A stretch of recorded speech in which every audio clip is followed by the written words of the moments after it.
Welcome to the Vault Podcast, classic music reviews, presented by IV Creative.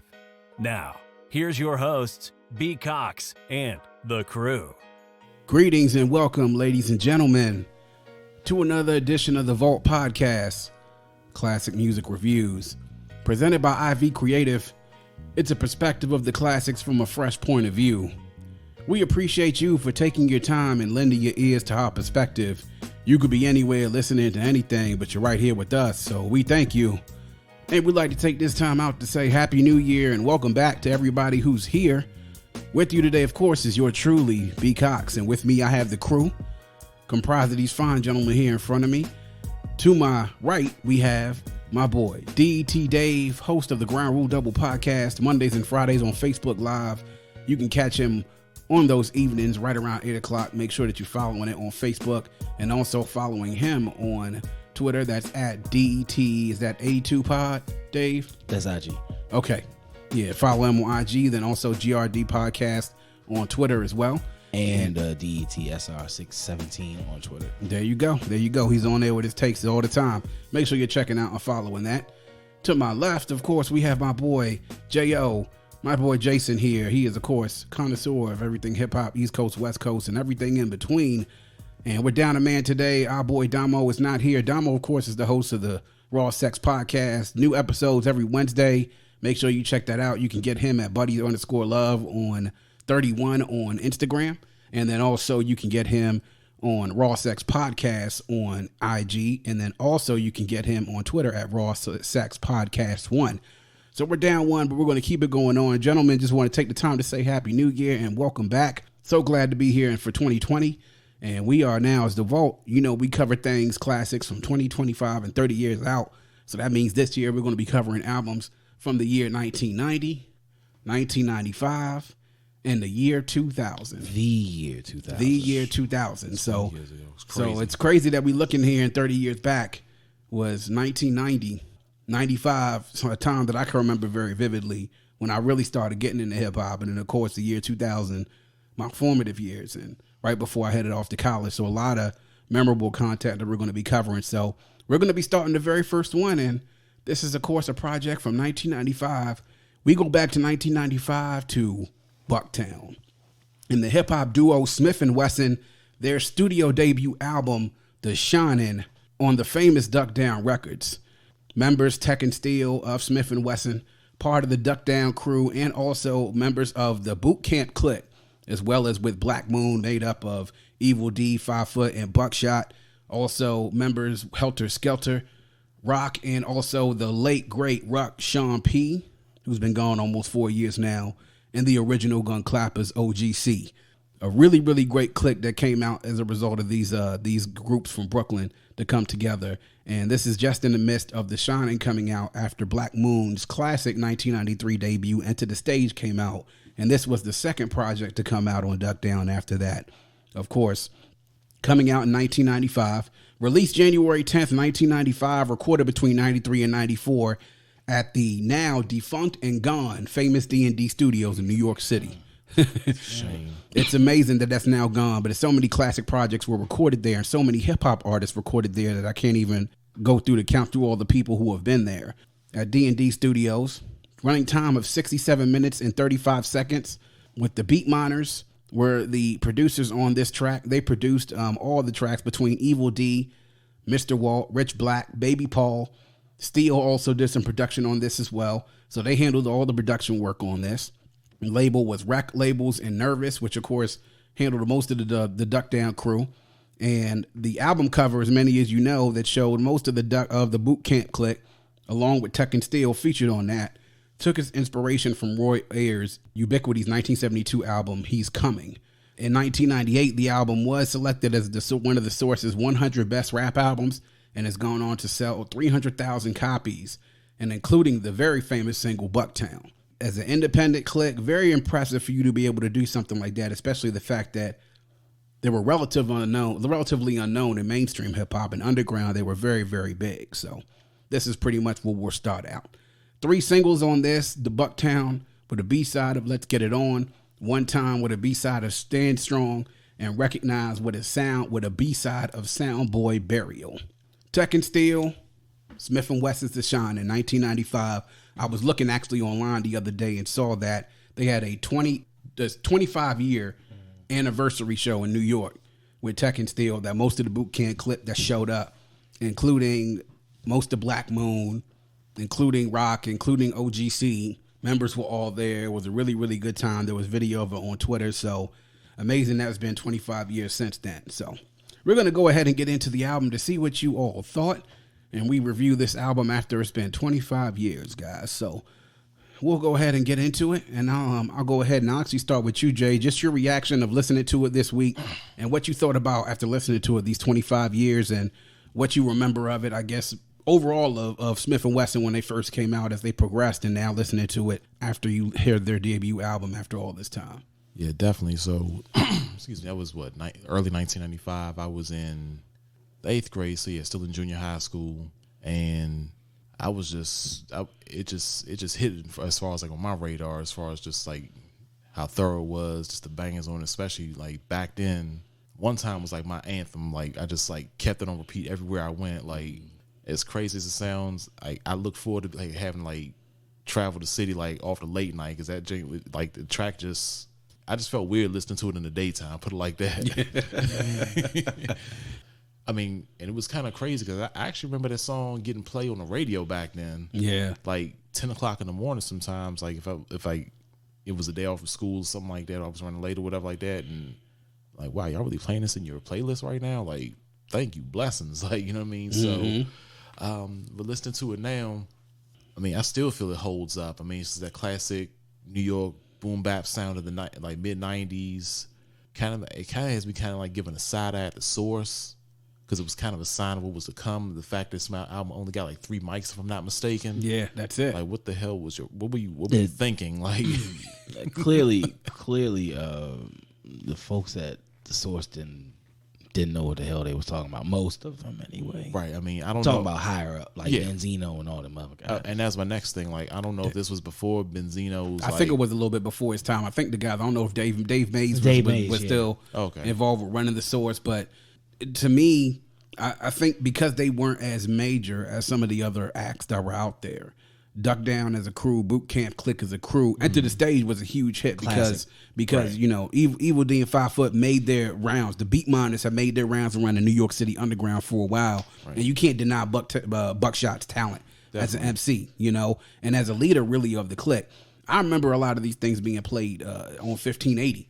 Remember 1580, and also being played on Rap Attack as well. Mm-hmm. I remember hearing one time in Bucktown being played on there as well. So I think the Source, and they do some retrospective reviews. We see what the Source did. Some albums that they gave only 4.5 and 5 mics, they ended up giving them 5 mics afterwards when they realized how much they missed after they reviewed it the first time. They cleaned their act up, basically. Absolutely. They probably by force, because a lot of people like, you didn't give this album 5 mics? Like, what's up with y'all? You know what I'm saying? Like, at that point, it would just be my opinion, if I was around, just to go up there and maybe persuade them to maybe give that another listen. I mean, you up there in New York, you maybe can call a few goons or something like that, and like and maybe try to really get the point across as far as like the fire that was on this album. Yeah. I mean, take something from Suge Knight's book, put it like that, and maybe like get your point across and get them the rating they deserve. Mm-hmm. But yes, like, I mean, just going back and listening to it, I mean, I still love it today just as much as I did back then. Yeah. I just wish I had a time machine, honestly. Indeed. Oh, Lord. And you know the thing about that, it's funny you mention that, because I was working in the Radio 1 building when I was working at XM 169 The Power, when it was down on Princess Garden Parkway in the same building that WKYS and WL was in. Boot Camp Clik actually stopped through to talk to who was P. Stu, Steph Lover. And God, I know. Yeah, I know you talking. I know the Live Squad. Yeah. Squad, yeah. So they went through the stop to them. This is like 2007. This is when Smif-n-Wessun had just come back as Smif-n-Wessun. They were doing their third album, the Reloaded, and they all came through. Of course, in the front is Bucktown. He like 5 foot. I mean, not Bucktown. It's Buckshot. He like 5'3". Right. He walking through looking angry as I don't know what, which fits all the narratives of everything I've read about him backstage. You know what I'm saying? He's a very short dude, but about his business, not about no nonsense. And I remember them all kind of walking through. Of course, they come through and all you just smell is nothing but straight fire. Just that. Yes, indeed. You know what I'm saying? They just got off the tour bus, probably just got finished putting a few up in the air before they go into the studio. And through there, coming through was Tek and Steele. And I'm sitting there in the studio. I'm sitting there in the hallway. And I see them in. And I was like, yo, what up, y'all? What up, y'all? So I seen them. I was like, I went ahead and said something to Tek and Steele. The song from Reloaded was Gun Rap. So I was like, Smif-n-Wessun is gun rap. They was like, all right, I hear you, son. Appreciate that. They were all like really cool dudes, man. I wish I could have got them into our studio for us to, to interview them. But as a click, I kind of look at that, it take us a page from Suge's notebook. I just don't know if I can see Buckshot. He could probably get some goons to do it for him. Yeah, but Suge, part of Suge's intimidation that he was a big dude. You know what I'm saying? And, right. And Buckshot, he look like he's an intimidating dude, but he like this big, man. Right. But nah, that's definitely, I wish I had the time machine to get back then. I've always been intrigued by them, but I'll get into that a little bit later. Dave, your reaction and listening to it, and just as time has passed, what you known about Smif-n-Wessun and listening to it now? Well, I knew Smif-n-Wessun had a grimy background. Just like we talk about Mobb Deep back in the days. Like, they were grimy, the grimy, gritty rap. This is the first time I've heard the album. Like I said, like, I'm a closeted child. I love my mama, but, she closeted me. I didn't really listen to a lot of street stuff. Like, I listened to a lot of Pac because he was on the radio. But, like, when it came to Smif-n-Wessun, I didn't really know anything about them, or the Boot Camp Clik. Didn't know anything about them. I knew about Into the Stage, though. I knew about Black Moon. But when it came down to the affiliates of, the Boot Camp Clik, I didn't really know too much about them. So I listened to this album this morning, and it took me back. Classic boom bap, 95, mid-90s rap. And it, like I said, took me back, that Recognized joint. Yeah, something else. Yeah, I love Recognize, bro. Like, Recognize was dope. Bucktown was dope. And Session at the Dudley. Yeah. The whole Boot Camp Clik came out for that joint. Exactly. And I was going to say, like, to that point, as far as just like even their introduction, I know we were reviewing The Shiner, but I have to reach back to Into the Stage. Like, there was a track called The Black Smif-n-Wessun. Like, the way that came on, any man test on the clean from a gun. Like, you just knew stuff that was on the horizon as far as these two dudes just coming in, like, even though it was like 2 years later it came out, but just that introduction I just really felt did them justice. And something that B said in one of our earlier recordings, he said, the first song is very important to keep your attention. Tim's and Hood Check, that joint just got my attention. I'm like, ooh. Yeah. Now it's like 7 o'clock in the morning. I'm listening to this album. I'm like, oh, what a way to wake up. Right. So I'm like, I'm just listening to it. I'm just like, I really enjoyed what I was listening to. Yeah. It just took me way back. The interesting thing about the Boot Camp Clik is this, and you mentioned Tupac. They were one of the artists, and Tupac had this thing after he had been put out by bail with Suge and joined Death Row. Because he was, and I argue about people about this the whole time, Tupac repped the West Coast, but he spent the majority of his time on the East Coast. He's a New York native. Yeah. Right. When he spent a lot of his time, influenced by a lot of different things, he reached out to a lot of the guys, the Outlaws and stuff. They all from New York and Jersey. Right. When even when he moved back Naughty. out, Naughty, Treacherous, his man. Even when he moved out to Oakland with Digital Underground, he had a very close relationship with the Boot Camp Clik, with Buckshot, with Tek and Steele, with OGC, with Helter Skelter, guys like Greg Nice. He had a very good relationship with a lot of them. And when he was talking about Gangstar, when he was talking about trying to form Death Row East, the main people that he had in plan to join Death Row East, to be able to get them from out underneath where they were, to get them major exposure, was Boot Camp Clik, specifically these acts. And he spoke, a lot of people that you talk to, Pac's friends nowadays, will tell you about how close he was with Buckshot, how close he was with Tek and Steele, and the rest of the Boot Camp Clik. This album takes me back. One thing that it reminds me, I was talking to Jay about this before we just started recording, that I remember is how many of these things, and being from DC, this, there's a lot of things on here that if you listen to Go-Go in the 90s, where a lot of these different hooks and these covers came from. Yep. It came from a lot. They took a lot. Matter of fact, there were a lot of things that Go-Go bands took from Boot Camp Clik overall. But you hear songs like Recognize, you hear songs like Bucktown, right. You hear stuff that bands like Backyard Band and Junkyard Band, they took things from this and implemented them into their record. And when you hear those hooks again, right. and you hear those lines, and I could just hear Low saying things, those things from Bucktown, on You Make the Call, and JY on Recognize, and being able to hear those different type of hooks and being like, damn, man, like, yo, these go-go bands was really just like, they weren't commercial, but it was influential with different musicians back in those days. And especially in go-go, for any go-go head, you listen to this album,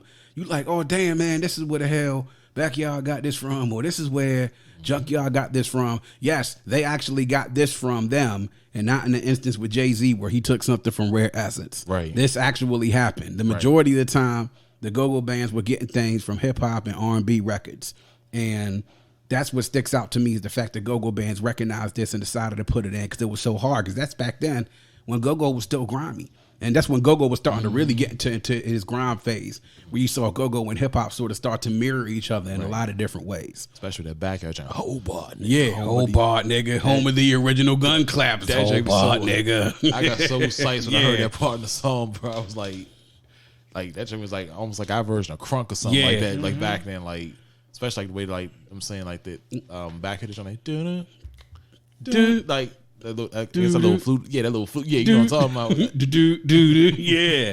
There's a tape, 4695 from Backyard. And that's another thing we do, people. We can quote the dates. Yeah. There's a tape. And any go-go head, they will quote tape dates to you go like right down else. to Forestville Mall. And PA. Go right there. Yeah, and Capitol Plaza, and then even PG Plaza when PA Palace was still open. Yeah. So there's a tape, 4695, when they did You Make the Call, and they opened up with that line from Bucktown, where Los, started rapping, and then they opened up with that home of the original gun clappers, Hobart, nigga. And that was 4695 at the Met, one of the first shows they had actually started, where the tapes that I'd heard from the Met, and the sound was so clear. And I was just like, damn, I remember even being back then, like, yo, I remember that being from Tek and Steele, man, from Dah Shinin. So thing I like about this, and I love the work that the Beat Miners did. They don't get enough credit for a lot of the things that they've done here. They really don't.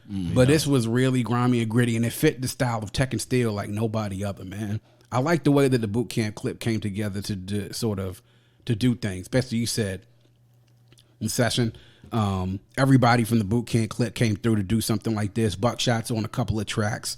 You also see Top Dog, Starang Wonder, a lot of different other, like so many different people on here, and it was a good debut. And this sort of, if you look at that session, that time period between 93 to like 98, 99, Duck Down was really in their bag at that particular time.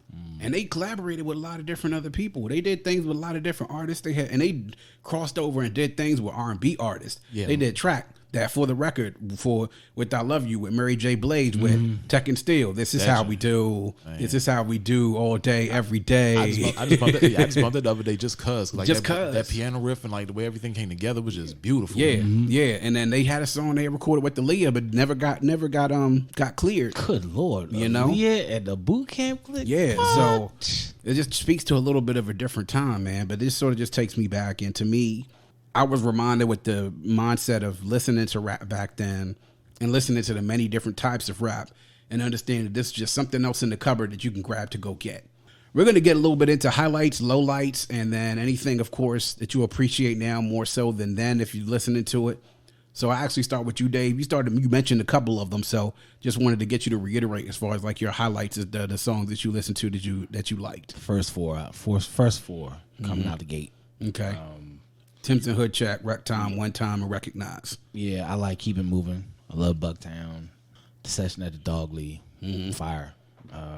Home Sweet Home. Wipe Your Mouth was pretty funny. Yeah. that was just them being really ignorant as hell. Like ignorant as fuck on that track, man. Ignorant as hell. Yeah. Wipe Your Mouth was pretty funny. And PNC, didn't see any lowlights on this album. Yeah. I mean, it sounded the same production wise, but it just flowed. Yeah. Just flowed. It did. Jay, your highlights? Just like Dave was saying, I mean, for me, I would say the first five because I really have to point out like Soundboy Burial. Like, I mean, just the way that, and looking at it from like a producer's like standpoint, you know what I mean? Like just the way that track was conducted. I mean, it sounded so basic, but grimy, like mid 1995, like when that bond between like the New York and the Caribbean was at its peak, in my opinion. Oh yeah. And like, as a matter of fact, and people don't, and I don't think, one thing I don't think people catch, even though you can clearly hear it, and it's like that airy sound that's through the beat, like for some reason, kind of like Sice is like, you know what I'm saying? It's just like the underground feel of it. Yes, exactly. You know what I'm saying? Exactly. Like, yeah, it's got that underground tone to it. Like this, the type of stuff you ain't gonna hear on the radio. Oh, and matter of fact, I'm assuming you guys have seen the video. Yeah, and that just added to it too. As far as it's like you wanted to be there. I guess this was some park in Brooklyn or something like that. Like, you just in there, you see Top Dog starting off with the snake around, boom, bye, in my body boy head. No offense to anybody, that's part of the lyrics. Yeah, but, that's the lyrics, man. Yeah, that's it. No, I mean, because you got to clear it up with me just in case somebody's think I'm being ignorant, but that's the lyrics of the song. And then Session at the Dog Hill, of course, I just love that, especially when Steele just came in and like, I kind of compare his verse, like, I mean, because his was the longest, clearly. I almost kind of compared, like, you know, with Jizz on Protect Your Neck. You know what I mean? Like how Jizz came in just like killed it at the end. Or like Dre, Andre 3000 on that he did with Raekwon and Big Boy. Skewing on the barbecue? No. Yeah. No. Not that one? Royal Flush. Okay. Right. Okay. Got it. I put Steele's verse in that same category as this. Yeah, like, I mean, those are mine. And as far as like low lights, I really can't think of any. Yeah. I mean, because again, like this album, I mean, they put their foot into this album. I mean, they really delivered on this. So I really can't spot out any low lights. Yeah, I hear you. It's to me that Soundboy Burial it does remind me of really quintessential Brooklyn, and what I'm just listening to that song, and also the sample from that song coming from False Sound by Gregory Peck. The vocals, you know, that you hear in there, those lyrics that you hear from False Sound from Gregory Peck, and it just sort of points to me, and we were talking about this as well. A lot of the things that Tek and Steele put in their music was, you heard a lot of patois, a lot of Jamaican patois. And to me, I had to go back and sort of, you know, research, because I didn't know, like, yo, is Tek folks, were they from Jamaica? You know, was Steele's folks from Jamaica? Wouldn't, you know, surprise me being from Brooklyn, because, you know, there's tons of Jamaicans and Caribbean folks from Brooklyn. And I could have sworn that at least Tek was like, his folks was from, you know, from some Caribbean island, like from Jamaica or from Guyana or something like that, you know, but they wasn't. Neither one of them are actually Jamaican. They just love Jamaican music. And I read an interview with them, actually, the things that they did. They listened to a lot of their parents listened to a lot of old school reggae. You know, a lot of Dennis Brown, a lot of Marsha Griffiths, you know, Stone Love and Burning Spear, and a lot of old school Bob Marley, of course, a lot of old school reggae. And of course, being in Brooklyn, you can't help but be around a lot of Jamaicans and a lot of Caribbean folks. So they were influenced by that. And you see that all throughout this record. You see lots and lots of Jamaican patois in there, a lot of it. So just the mixing of the cultures and being able to really to identify what Brooklyn was, you know what I'm saying? Being quintessential Brooklyn, it really, that was it. And I gotta say, I'm just hoping like maybe producers at Marvel or the producers that made Luke Cage hear everything that Brian just said, to kind of make up for the fact that you had such terrible patois in Luke Cage. I don't know how you in Brooklyn, you couldn't find any Jamaicans. Yeah. Also, I'm gonna say to that one just off the top, like something, but like Bad Boys 2. I don't know how you were in Miami, you couldn't find Haitians. So like Blondie Dre, I just had, that was just on my heart to say that just now. So, but, yeah, if you're gonna be in Bad Boys 2, like if you're gonna be in Miami and you're gonna look for an ethnic group that is African or of African descent in nature and Caribbean, the one group that you're gonna find there probably more prevalent than any is gonna be Haitians. Yes. I mean, Jamaicans and Haitians, but definitely Haitians. They got a daggone little Haiti in Miami. Yes. Yeah, where I'm pretty sure they would be scared to go. I probably could have bumped in like maybe 2 or 3 of my cousins down there. With like, you got like somebody like straight out of Haiti. Haiti, exactly. You know what I mean? Exactly. So, but that's the thing. You know, I liked about it. You kind of get that feeling. Bucktown, of course, is one of my favorites. Recognize, Keep It Moving. The next shit, you know, Session of the Doggerly. I mean, yeah, of course, the whole Boot Camp Clik being on there. You know, Wipe Your Mouth was funny because they was ignorant as hell on that. And then Partners in Crime, I thought was a really good way to close out the album with both Tek and Steele on there. So not really a whole lot of low lights on this for me. I did feel at some point in times that, you know, it kind of droned on a little bit. That's the one thing I have a complaint about some of the early to mid-90s music is that those tracks sometimes were long, man. I think, you know, having those 2 or 3 verse songs and making sure to hit that sweet spot right in between 3 minutes and 15 seconds to about just under 4 minutes. Yeah. is good. But I mean, overall, the runtime was good. I mean, it was less than 70 minutes for, you know, an album that was pretty much about 17 tracks and one instrumental that was there, that was Shinin', that was done by Evil D of the Beatminers. I liked the fact that, like you said, Dave, it flowed to me. The album flowed. You heard a lot of things sounded very similar. Some of the beats and the topics were pretty much all the same type of topics. You weren't getting, there weren't any different like storytelling raps in here. There wasn't a whole lot of things about love or nothing. Yo, this is 100% Brooklyn, you know, Saturday afternoon. Let's roll up some blunts, you know, head to the corner store, you know, talk to see about what this street life is type of talk. And they stuck in their wheelhouse, what they were good at. And when you have a debut album or something like that, you tend to stick to exactly where it is that whatever it is you're good at. Yep. So we're going to go actually into notable quotables and see what you guys got. I'll actually start with you, Jay. If you're ready, we'll see what you got as far as notable quotables for this one. Just off the top, I gotta go back to one time, like with Steele. Matter of fact, when he was like, when they say two wrongs to make it right, but me and Ripper been tight for a while and everything is alright. I got one in store for hardcore fanatics, banging from basement to attic, static if you got your matic. That's just something I just kept on rewind like back in the day, and even now. So I'm trying to think, was any more? I mean, you probably can jump to Dave. I could probably come back with another one. Yeah, it's just so much material. Indeed, Dave. What you got? Recognize. Okay. The deal's going down like this. Not affect the mouth. Watch your lips and my boots do a French kiss. Putting an end to those who tend to get me aggravated. I'm counting dues and adding up the years we waited. Be on the lookout for these mad blunts we smoking. Keep your girl away from me because I won't hesitate to stroke it. Yeah. Yeah. And just like I said, Recognize was just that track though. You know what I'm saying? Like they just like you say, like just that 100% Brooklyn grit. Indeed. You know. Oh, and I also got to give a shout out to Rockness Monster, who's like one of my favorite MCs. Like, in his verse on Session of the Dog Hill was like, you know, it be Helter Skelter, be that big rock I help you, I beats my ass, the bomb deuce with the bell. Yeah. Like that monotone voice, that humor, just, you know what I mean? Rock has one of the most recognizable and unique voices in hip hop. That voice, that one voice is just like is that deep monotone, one tone type voice, and he still, for my money, has the best yes y'all of anybody in hip hop, without a shadow of a doubt. 100%. I'll put his yes y'all up against anybody else's yes y'all in the history of hip hop. My quotable comes from Next Shit, and it comes from Steele, second verse, and he says, "Pressure be building in my mind sometimes in ways to have me counting away many rhymes, reasons why crime pays. I think about the hustling games and should I maintain a flip and D-shift to the fast lane. I got a mind, but it takes dough to make bread. We working with cement and try to make bricks. Time to make a call and get on the ball.